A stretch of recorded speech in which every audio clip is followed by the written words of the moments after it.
monopolizar. Eso me permite reintroducirnos en lo que sucedió en los años 70. En los años 70 hubo, por un lado, un desafío nunca antes conocido que reivindicaba la violencia para transformar no un régimen, no para cambiar un sistema político, no para derrocar a un partido en beneficio de otro, sino para modificar lo que yo diría la constitución real de los argentinos, transformar a la Argentina en una nación socialista. Y la respuesta que eso obtuvo fue hecha en conformidad con lo que dije antes. El fin justificaba los medios y se utilizaron todos los medios.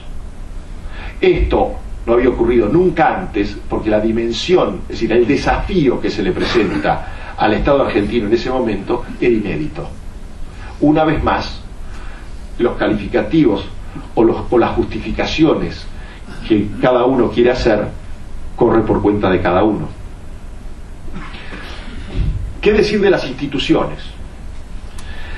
Yo diría,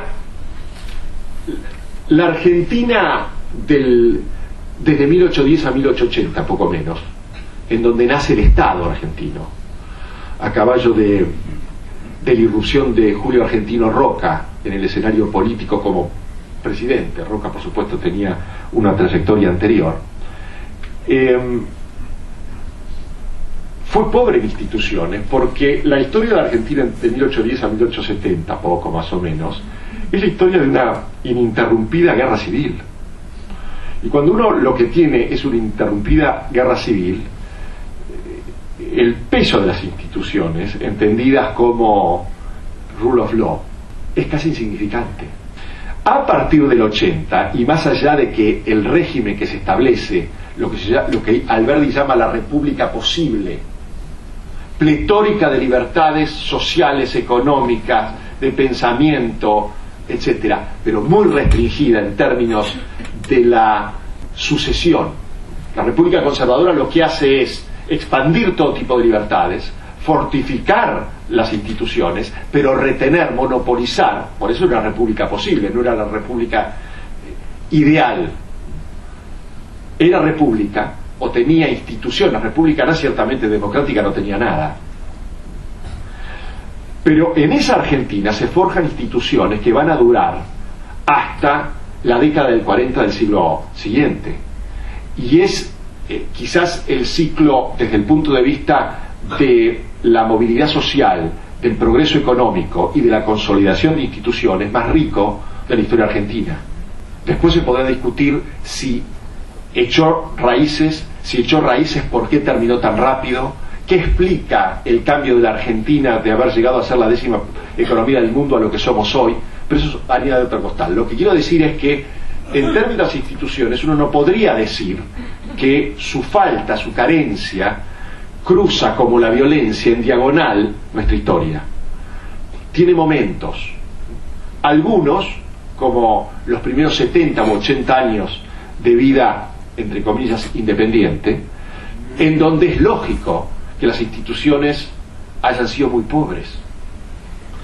Un segundo momento en donde rápidamente un país que se transforma de un desierto en un vergel, porque es un milagro lo que sucede en la Argentina, un milagro no porque fuera tocada por la varita mágica de Dios, sino porque ahí hay una gran generación, obviamente, comienzan a consolidarse instituciones que a mi juicio se arraigan, y después comienza, y lo tengo que decir en clave telegráfica como dije antes, porque cada una de estas cosas merecería una conferencia aparte, nuestra larga decadencia, que es producto a mi juicio de, entre otras cosas, pero fundamentalmente, de la inexistencia de las instituciones. Y los últimos 5 minutos me voy a referir a eso.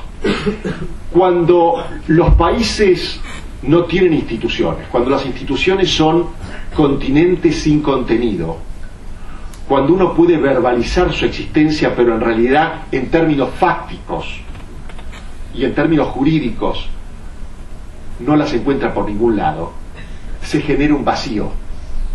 Y la naturaleza, como bien reza el dicho de todos conocido, tiene horror al vacío. Ni que les cuento la naturaleza política.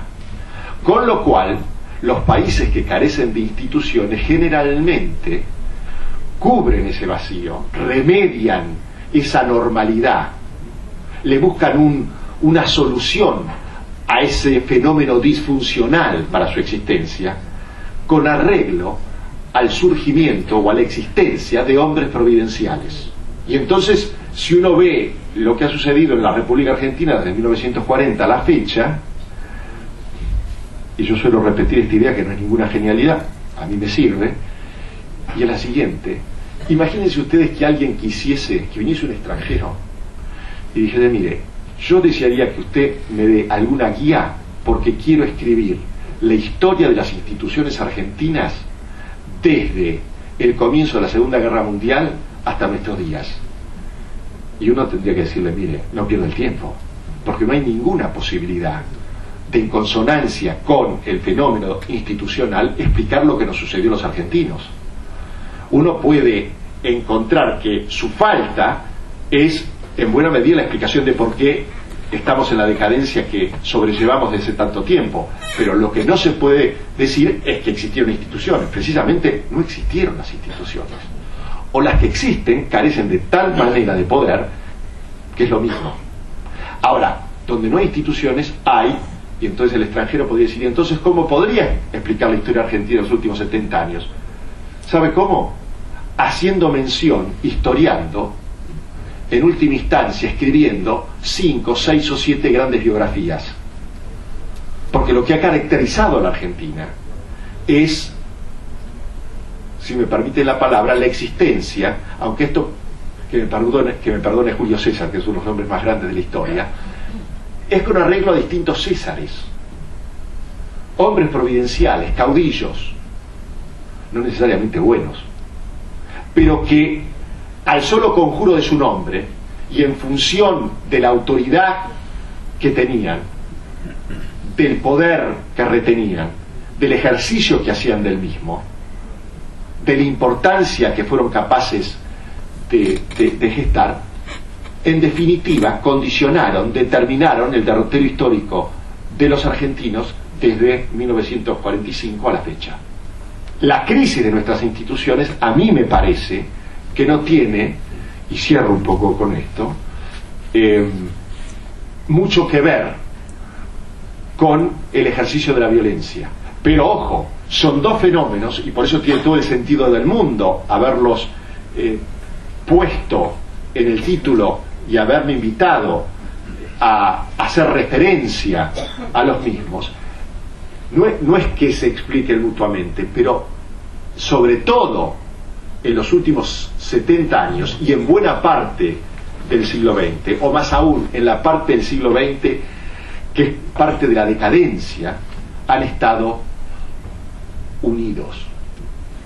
Cierro esta breve charla con una también breve reflexión respecto de el bicentenario, porque de alguna manera estamos acá porque el año que viene se cumplen 200 años de la Revolución de Mayo. Y yo diría lo siguiente: las naciones no nacen predestinadas a desarrollar en la historia un papel relevante, y no nacen tampoco fallidas desde sus inicios.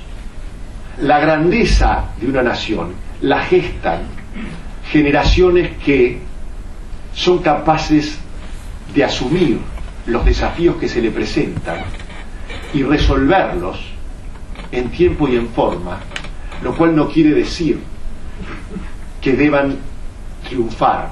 Hay muchos desafíos en donde una nación los ha aceptado, los ha tomado y ha sido derrotada. No se trata de victorias o derrotas, se trata de la inteligencia que se pone para superar esos desafíos.